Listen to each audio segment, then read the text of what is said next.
பார்த்தேன் தாய், உன்னுடைய மக்களை பார்த்தேன், உன்னுடைய தொழிலரங்கன் கருப்பசாமி உத்தரவிட்டு இன்னைக்கு நான் நடுத்தருவில் நிற்கிறையா. எனக்குன்னு ஆதரவு இல்லை. இன்னைக்கு என் கணவன் அப்படின்னு பார்த்தாலும் யார் எதிரியை கொண்டுட்டாங்களா என்ன எனக்கு தெரியல. புரியுதா? அதே மாதிரி கருப்பசாமி போக்குவரத்தில் அடிபட்டு ஆக்சிடென்ட் ஆயிடுச்சு. ஆனால் கேட்டால் என்னங்கிறாங்க, நாய் வந்துருச்சு, தானா கீழே வந்துட்டான், அடிச்சு போட்டுட்டாங்க அப்படிங்கிறாங்க. புரியுதா? அப்படியா? அதே மாதிரி கருப்பசாமி நீ எதையும் நினைக்க வேண்டாம். புரியுதா? நான் அதை சொல்கிறேன் இதை சொல்கிறேன்னு எத்தனையோ காசு பணத்தையும் ஏமாற்றி உன் மன நிம்மதி இல்லாத இன்னைக்கு ஒன்று உருவாக்கிட்டாங்க.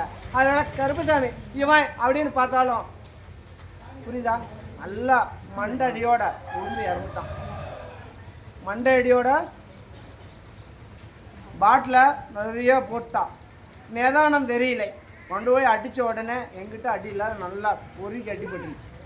அவன் முடிஞ்சிட்டான். ஆனால் கருப்பசாமி அவன் எங்கிட்டும் போல, அவன் கட்டுமனையில் தான் இருக்கிறான். உன் வீட்டுக்காரன் அங்கே